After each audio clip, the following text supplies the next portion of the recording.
So let me be clear. Armed, untrained, masked agents intimidating citizens who are exercising their freedom to vote is not normal. It's not American, and it's not okay.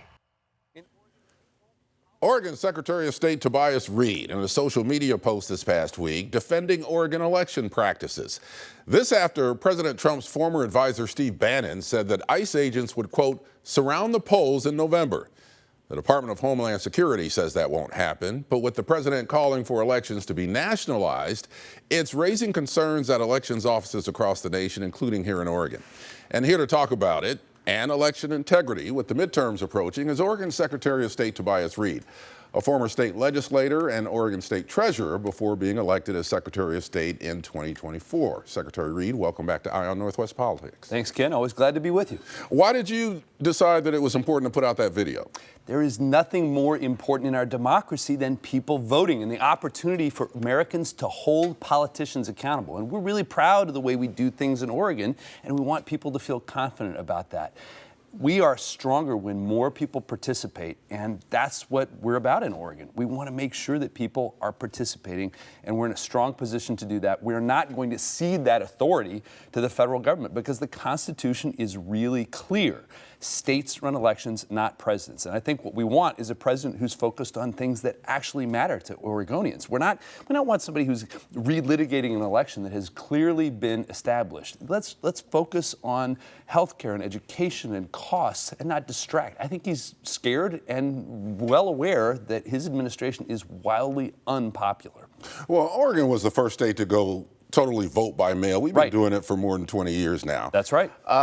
So having armed agents at the polls really wouldn't be much of a thing here anyway, because most people don't go to the polls. It doesn't serve any purpose except to intimidate people. And at the same time, voters, if they do need help, we want to give them the convenient ways to vote, to fit voting into their complicated lives. Some people do want to go drop a ballot in their box, and they should be able to do that. They might need help from an elections office. Anything that is intended to intimidate voters is not something that we want to see. President Trump has said vote by mail is corrupt. And here in Oregon, initiative petition, I believe is 37, is aimed at ending mail-in ballots. Well, here's what the chief petitioner told us recently.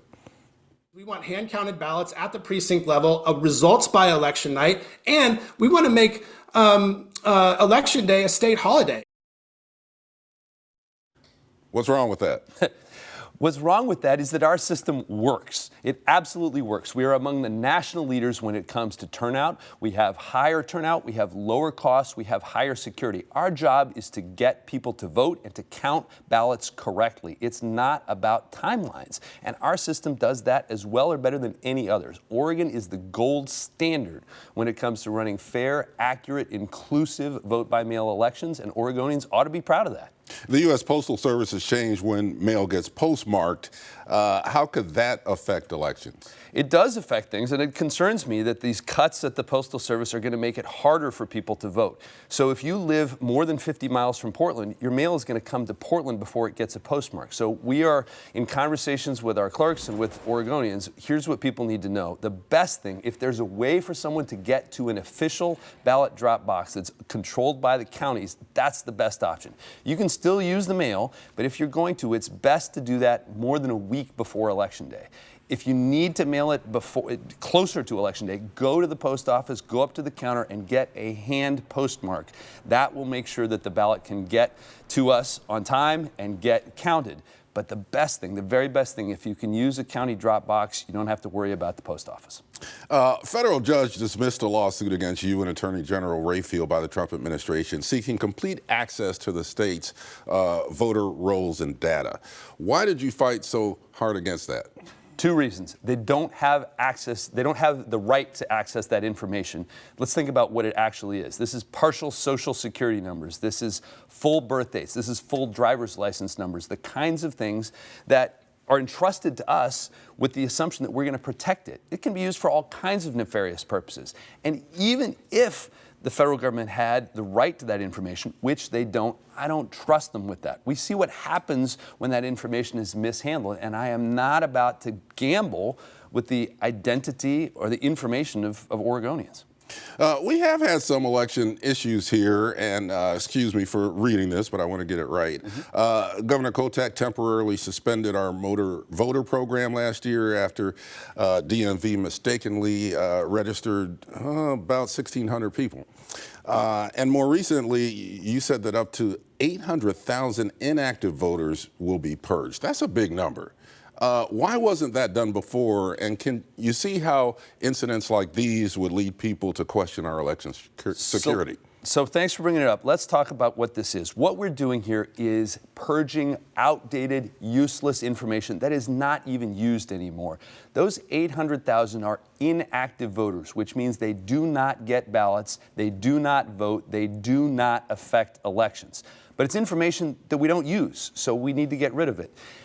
Why wasn't it purged before? The previous administration decided not to, and I can't speak to that. What I can speak to is our commitment to do that work, to do that routine maintenance, and to do the rigorous, detailed work that allows it. So 150,000 of those are in the process of being deleted right now. We've started the process. There is a very specific, detailed federal process that you have to go through to get to the eligibility of those records to be deleted. That is our commitment, and Oregonians ought to feel confident that we're taking that obligation seriously and moving in that direction as rapidly as we can.